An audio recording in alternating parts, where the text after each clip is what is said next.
Christopher Nolan's The Odyssey opens on Friday, and I was lucky enough to see an advanced screening in 70mm in the theater, and I have stuff to tell you about it. Now, they didn't make me sign an NDA for some reason, so I guess I can say whatever I want.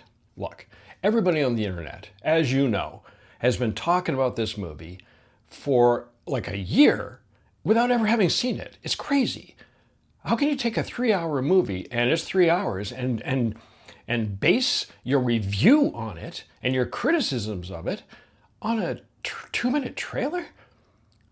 Like, come on. First of all, let me tell you, everybody's gotten it wrong.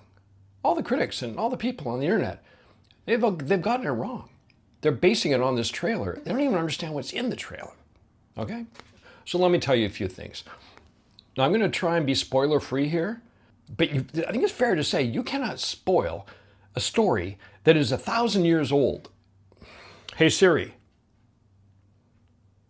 when was the Odyssey written? Okay, the middle of the 8th century BC, so it's over 1,000 years ago. So you can't really have a spoiler. Thank you. I mean, I'm not going to spoil anything, unless you haven't read the Odyssey, which I haven't read the Odyssey. I think most people haven't read the Odyssey. From what I understand, it's a pretty big book. Nor did I read the Iliad. Same reason. But I know, we all know, so many of the stories. About the Cyclops, and about the Trojan horse, and about all sorts of stuff. And I saw Sinbad when I was a kid.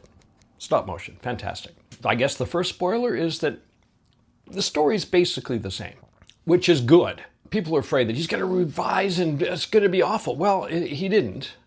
And it isn't. Now, is this a perfect movie? Absolutely not. There are very few perfect movies. There are some. This isn't one of them. But is it good? Yeah. I'd actually like to see it again. You know, and I'm no Christopher Nolan fan. Any of you who know me, I don't think he's made a really good movie since The Dark Knight. And there were some problems with The Dark Knight. Like, that's how kind of critical I can be. And if you want to see how unloving I am of Christopher Nolan, how I'm not a fanboy, just read my Substack about Interstellar. Which should not even have been called Interstellar. It should have been called Intergalactic. Anyway, read the article if you want. I think it still holds up. People are saying this is his best movie ever. I don't think it is. It's certainly not his worst movie. He's made some, in my opinion, bad movies. This is a pretty good movie. At the same time, this movie, I have to say, is a perfect example of everything that's wrong with Hollywood. You get a huge budget. It's all kind of bloated and full of itself and all these things, right? You know what I mean. It's not some lean storytelling machine of creativity. It's not. There's really nothing creative about this movie. I hate to say that. And I'm a big fan of creativity. There's nothing creative here. Costumes are great, sure. Editing is clunky. Storytelling is iffy. There's some problems. Dialogue, not great. But that third act, let me tell you, stick around. If you can make it through the really brutal first act, and I say brutal not because there's a lot of violence, but brutal because it's like everything you've ever learned about screenwriting in Screenwriting 101 is completely ignored here. Like, the first act is just brutal. It's characters telling other characters stuff about the past. It's awful. The second act is pretty good, and it has some incredible set pieces that are just amazing. Unfortunately, it veers into unintentional comedy more than once, where you're like, come on. I do mean unintentional. Like, this is just, right? But that third act is epic. It's really good. It is a reason for the whole movie to exist, that third act. Should it have been shortened from, usually I'll say 3 hours, too long. Not in this case. There's a lot of story. I don't think you could have made it in less than 3 hours. In fact, it's almost embarrassing to Homer, God bless him, his soul, wherever he is. I guess in Greek heaven. And is there a Greek heaven? Anyway, because it's really hard to take that story and put it into 3 hours. And, you know, Nolan has managed to do that pretty well, I think. It moves along, except for that first act. Phew. But then again, even, you know, I almost would say in the first act, how else are you going to do it? Chris, Like, I feel you, buddy. Like, there's just no way to really set this thing up for people who probably haven't read the book, like me, to understand what's going on. I think he could have made it a little more interesting than he did. It was a bit lazy to write people talking about stuff, but nonetheless. And here's the thing that really surprised me. It's an anti-war movie. It's a really heartfelt, give peace a chance. What are we doing? Let's evolve as a species and as a culture. What are we doing? Which I don't believe was in the original, but I haven't read it. Like, this is an effective, but subtle.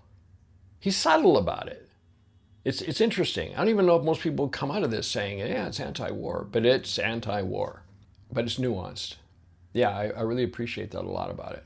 The more I think about this movie, the more I like it. One thing that I am not fond of with Christopher Nolan movies is his whole love of nonlinear storytelling.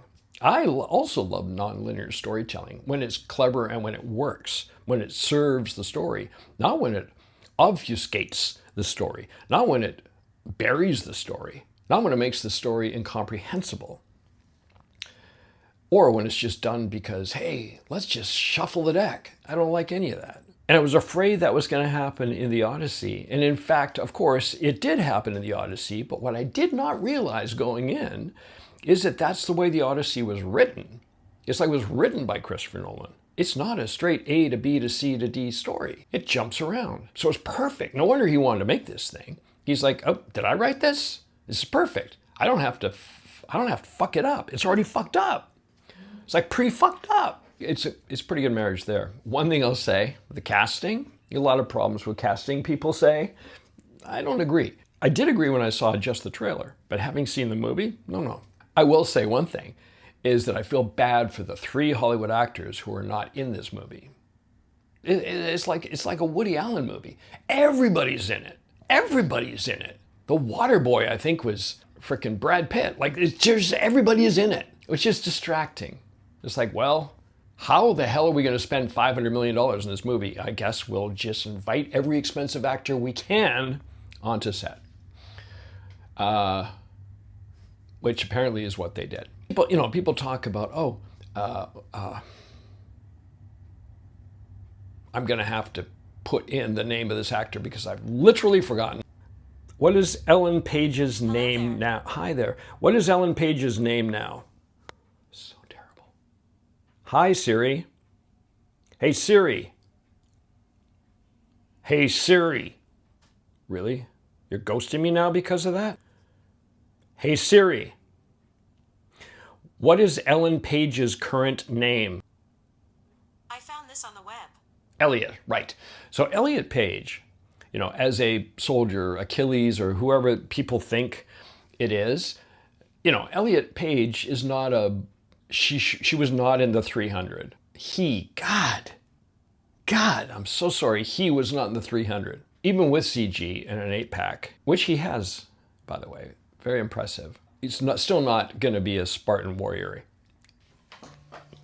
So, problem, right? No, it's not a problem. Elliot Page's character is supposed to be kind of out of his depth as a soldier. It's pretty great casting, to be honest. I don't think they could have cast a better actor for that role. And Elliot Page does just an amazing job. You'll have to see the movie. I think I liked this movie. I was not expecting to. I hope you go see it. It is beautiful in 70mm, although those edits sometimes, there's some weird little shots in there that you're like, what is happening? When they let it breathe, it's a beautiful film. Reminds me a lot of Dune and Dune 2, especially Dune 2. Is it Dune or Dune? I'm saying Dune for some reason. I guess I'm going for it. I guess I'll stick with that. Dune 2. It had a Dune 2 feel.